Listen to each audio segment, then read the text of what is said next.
सनितपुर जिल्ला गहपुर हालामनि सिङाव थानाय सत्रं प्राइमारि आफादा दिनै सत्रं प्राइमारि ब्रह्म मन्दिरखौ आबुङै लुफुंनानै बेखेवबाय।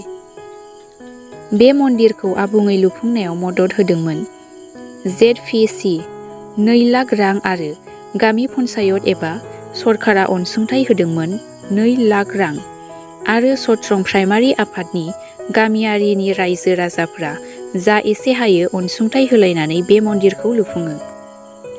गोबाव समनिफ्रायनो नाजानायनि गेजेरजों मन्दिरखौ लुफुंजोबनो हानानै दिनै बिथांमोना गाजा गोमजायैनो सानसेनि मेहेरगोनां हाबाफारि लानानै बेखेवो।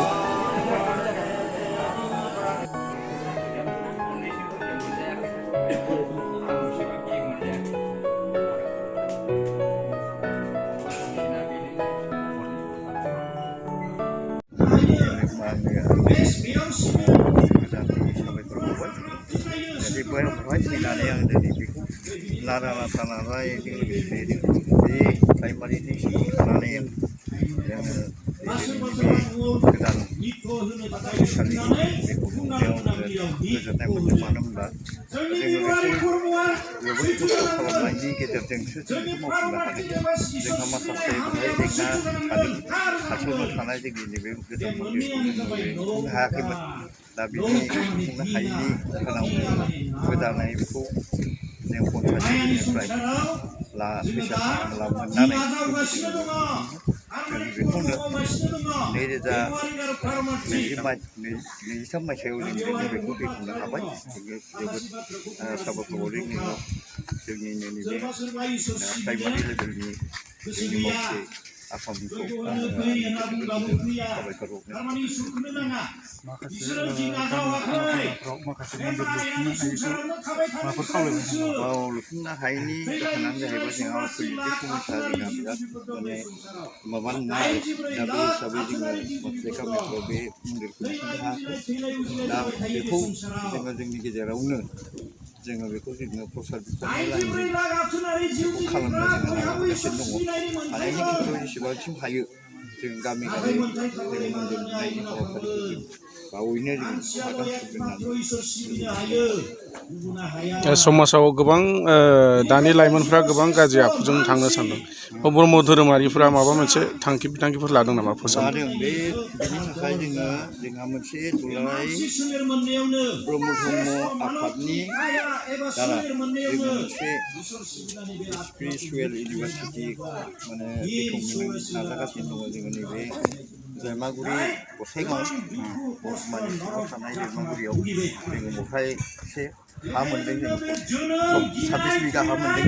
दा बेवहाय जोङो स्पिरिचुवेल इउनिभारसिटि खुलिगोन। बे स्पिरिचुवेल इउनिभारसिटिनि बेबायदि जोङो माखासे नैबे जाय गथ'फोरा नैबे ड्राग्स आसक्त जादों बे ड्राग्स आसक्त जानायनिफ्राय बिसोरखौ जानगाराव थानो हानायनि जों मोनसे माबाखौ लानो नागिरगासिनो दङ। बेखौ जाफुंसार दाबो हायाखै। बे दाबावैनो जोंहा मोनसे फरायसालि बेवहाय लुनायनि माबाखौ खालामगासिनो दङ। दा बिनि जुगेदि जोङो बे इयुन जोलैफोरखौ माखासे मोजाङै माबायाव लाबोनो थाखाय जोङो बे नाजानायखौ जोङो सोलिबाय थागोन। गिबियावनो आं गोदान बोसोरखौ लानानै दिनै नोंथांमोननि बे बर' निउस चेनेल बुथुमगिरि एबा खौरांगिरि बाबामोननिसिम गोजोननाय खुलुमनाय सिबिनाय जोंनि आफादनिफ्राय बावहरग्रोनाय थाबाय। दा बेखौनो बुंनो सानगोन आङो जिहेथु हाबाफारिया दिनै बे मन्दिरखौ जोङो बेखेवजेननाय जादों। गोदानै लुनाय सत्रं बालिजान ब्रह्म धोरोमनि दालाय आफादनि मोनसे बेखौ जोङो दिनै बेखेवनो हाबाय आरोखि। बेखौ लुनायाव सोरनिबाफोर सहाय मोनदों नामा? बेनि बागै जोङो बुंनांगोन थांनाय 2020 मायथाइयाव जोंखौ पन्सायतनिफ्राय जोंनि बालिजान पन्सायतनिफ्राय 2 लाख प्रेसिडेन्ट फान्डनिफ्राय होनाय जादोंमोन आरो मोनसेया JPC निफ्रायबो जोङो 2 लाख मोननाय जादोंमोन।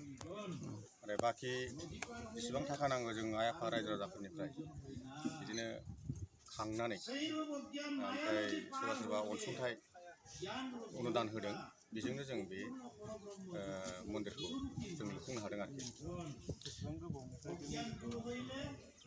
औ बेयो थांनाय 2020 मायथाइनि नभेम्बर दाननि 22 अक्ट'खालि जोङो जागायजेनदोंमोन। ओमफ्राय नै दिनै 2023 मायथाइनि दिनै 28 एप्रिल नङा होमबा 22 एप्रिल बेयाव जोङो बेखौ अपेनिं खालामनो हानाय जादों आरो। ओमफ्राय मन्दिराव बेसेबांसो गेदारिं खालामनो हागोन मथा-मथि सिङाव आरो जानाय मानसिफोरखौ बेसेबां गुवार बेसेबां गिदिर आरो बेयो दा जोंनि बे मन्दिरनि फिगारा जाहैबाय बारा गिदिर जों हानाय जायाखिसै मानो होनबा जायगानि अभाब जादों। बियो 24/25 जादों आरोना बिदि आरोखि। दाबो जोङो बेखौनो माबानांबाय आरोखि उफाय गैया जायगा गैया नालाय।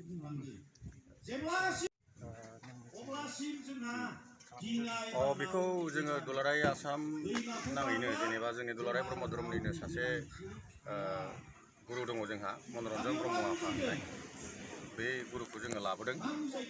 ओमफ्राय बिनि नामैनो बेखौनो जोङो दिनै मन्दिरखौ जों बेखेवनाय जादों। लोगोसे जोंनिनो प्राइमारियावनो थानाय जोंनिनो दिक्षा गुरु बे बाबायाबो रुगुराम बसुमतारी बेबो जोंनिनो दुलाराय ब्रह्म धोरोमनिनो सासे दिक्षा गुरु।